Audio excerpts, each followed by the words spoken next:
ఈ దినాన్ని దేవుడు మనకి ఎలా ఇచ్చాడంటే దయా కిరీటముగా దేవుడు మనకి అనుగ్రహింపజేశాడు.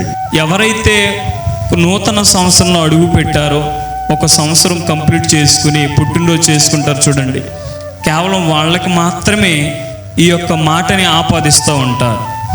దేవుడు వారికి సంవత్సరాన్ని ఎలా ధరింపు చేశాడంటే దయా కిరీటముగా ధరింపు చేశాడు అని పుట్టినరోజు చేసుకుంటున్న వారికి దీవెనగాను ఆశీర్వాదంగాను ఆ వాగ్దానాన్ని జ్ఞాపకం చేస్తూ ప్రార్థన చేస్తూ ఉంటారు. కానీ నా ప్రియమైన వారలారా, ఒక దినాన్ని కూడా దేవుడు మనకి ఎలా ఇస్తూ ఉన్నాడంటే దయా కిరీటముగానే ఇస్తూ ఉన్నారు.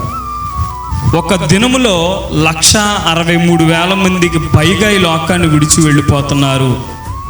కానీ దేవుడు మనల్ని బ్రతికి ఉంచాడంటే అది కేవలం ఎవరి కృప అంటారు? దేవుని యొక్క కృప, దేవుని యొక్క దయ మాత్రమే.